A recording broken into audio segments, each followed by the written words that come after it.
Hello everyone. Last video में हमने प्रस्तावना और लेखक ने इस किताब को क्यों लिखा इसके बारे में बात करी। ठीक है, तो चलिए हम बढ़ते हैं अपने पहली पिल फर्स्ट अध्याय पहले चैप्टर की तरफ, जिसका नाम है 3 महत्वपूर्ण शब्द।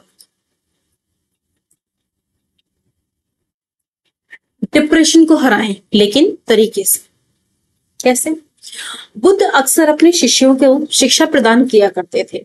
एक दिन प्रातःकाल बहुत से भिक्षु उनका प्रवचन सुनने के लिए बैठे थे। बुद्ध समय पर सभा में पहुंचे। आज शिष्यों ने देखकर चकित हो गए थे, क्योंकि आज पहली बार वे अपने हाथ में कुछ लेकर आए थे। करीब आने पर शिष्यों ने देखा कि उनके हाथ में एक रस्सी थी। बुद्ध ने आसन ग्रहण किया और बिना किसी से कुछ कहे वे रस्सी में गांठ लगाने लगे। वहां उपस्थित सभी लोग यह देख रहे थे कि अब बुद्ध आगे क्या करेंगे। तभी बुद्ध ने सभी से एक प्रश्न किया। मैंने इस रस्सी में 3 गांठें लगा दी हैं। अब मैं आपसे ये जानना चाहता हूं कि क्या ये वही रस्सी है जो गांठ लगाने से पूर्व थी। एक शिष्य ने उत्तर दिया, इसका उत्तर देना थोड़ा कठिन है। ये वास्तव में हमारे देखने के तरीके पर निर्भर करती है। एक दृष्टिकोण से देखें तो रस्सी वही है, इसमें कोई बदलाव नहीं आया है। दूसरी तरह से देखें तो अब इसमें 3 गांठें लगी हुई हैं जो पहले नहीं थी, अतः इसे बदला हुआ कह सकते हैं। पर यह बात भी ध्यान देने वाली है कि बाहर से देखने में भले ही ये बदली हुई हो रही है, अंदर से तो ये वही है जो पहले थी। इसके बुनियादी स्वरूप में कोई परिवर्तन नहीं है, अर्थात ये अपरिवर्तित है। सत्य है, बुद्ध ने कहा। अब मैं इन गांठों को खोल देता हूं। यह कहकर बुद्ध रस्सी के दोनों सिरों को एक दूसरे से दूर खींचने लगते हैं। उन्होंने पूछा, तुम्हें क्या लगता है, इस प्रकार इन्हें खींचने से क्या मैं इन गांठों को खोल सकता हूं? नहीं, ऐसा करने से तो गांठें और भी कस जाएंगी और इन्हें खोलना और भी मुश्किल हो जाएगा। एक शिष्य ने शीघ्रता से उत्तर दिया। बुद्ध ने कहा, ठीक है, अब एक आखिरी प्रश्न बताओ, इन गांठों को खोलने के लिए हमें क्या करना होगा? शिष्य बोले, इसके लिए हमें इन गांठों को गौर से देखना होगा ताकि हम ये जान सकें कि इन्हें कैसे लगाया गया था, और फिर हम इन्हें खोलने का प्रयास कर सकते हैं। मैं यही तो सुनना चाहता था। मूल प्रश्न यह है कि जिस समस्या में तुम फंसे हो, वास्तव में उसका कारण क्या है? बिना कारण जाने निवारण असंभव है। मैं देखता हूं कि अधिकतर लोग बिना कारण जाने ही निवारण करना चाहते हैं, क्योंकि कोई मुझसे यह नहीं पूछता कि हमें क्रोध क्यों आता है। लोग पूछते हैं, मैं अपने क्रोध का अंत कैसे करूं। कोई यह प्रश्न नहीं करता कि मेरे अंदर अहंकार का बीज कहां से आया। लोग पूछते हैं कि मैं अपना अहंकार कैसे खत्म करूं। प्रिय शिष्यों, जिस प्रकार रस्सी में गांठें लग जाने पर भी उसका बुनियादी स्वरूप नहीं बदलता, उसी प्रकार मनुष्य में भी कुछ विकार आ जाने से उसके अंदर से अच्छाइयों का बीज खत्म नहीं होता। जैसे हम रस्सी की गांठें खोल सकते हैं, वैसे ही हम मनुष्य की समस्याएं भी हल कर सकते हैं। इस बात को समझो कि जीवन में तो समस्याएं भी होंगी ही, और समस्याएं हैं तो समाधान भी अवश्य होंगे। आवश्यकता है कि हम किस प्रकार किसी भी समस्या का कारण को अच्छी तरह से जाने, निवारण स्वतः ही प्राप्त हो जाएगा। बुद्ध ने अपनी बात पूरी की। उपरोक्त नीति कथा से शिक्षा लेकर आप अपने डिप्रेशन की गांठें खोलना शुरू कीजिए। बेवजह रस्सी को खींचेंगे तो गांठें और ज्यादा कसती चली जाएंगी। डिप्रेशन, अवसाद, मायूसी, ये सब हमें मनुष्य के लिए आज बिल्कुल आम हो चुके हैं। जबकि यकीन मानिए, पिंजरे में कैद शेर या तोता, खूंटे से बंधी गाय या बकरी, बेड़ियों में जकड़ा हाथी, इनके मन में कभी मायूसी नहीं होती।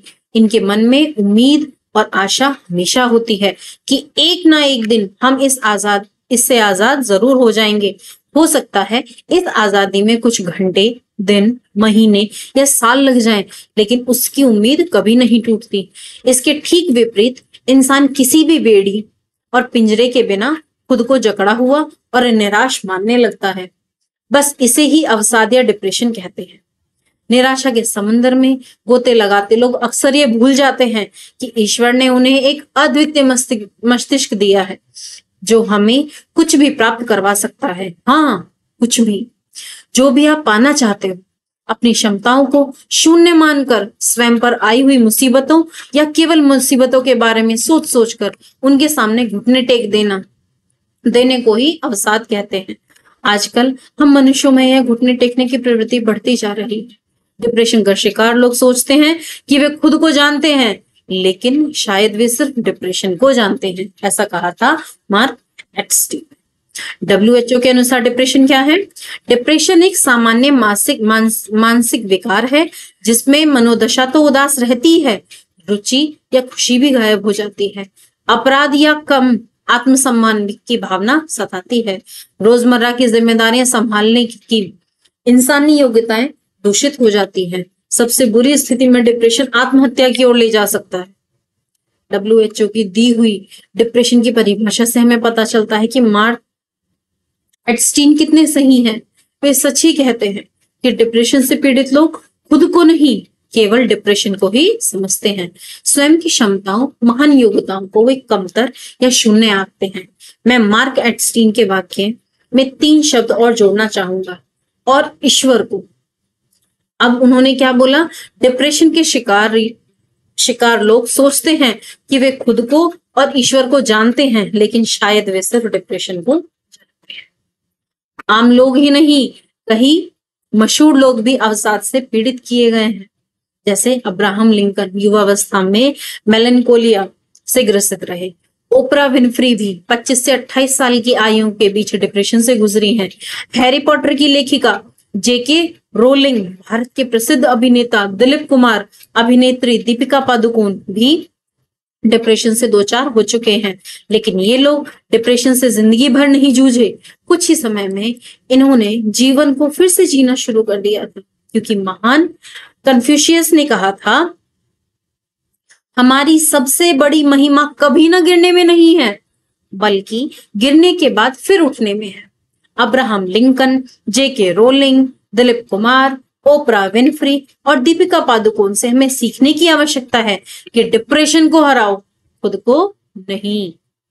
London school of hygiene and tropical medicine के प्रोफेसर विक्रम पटेल का कहना है कि 2010 में युवाओं में आत्महत्या से होने वाली मृत्यु सड़क की दुर्घटनाओं से होने वाली मृत्यु से दुगनी थी। मतलब हमारे युवा स्वयं को ज्यादा मार रहे हैं, जबकि दूसरों की गलतियां उनकी मृत्यु के लिए कम जिम्मेदार। National institute of mental health का कहना है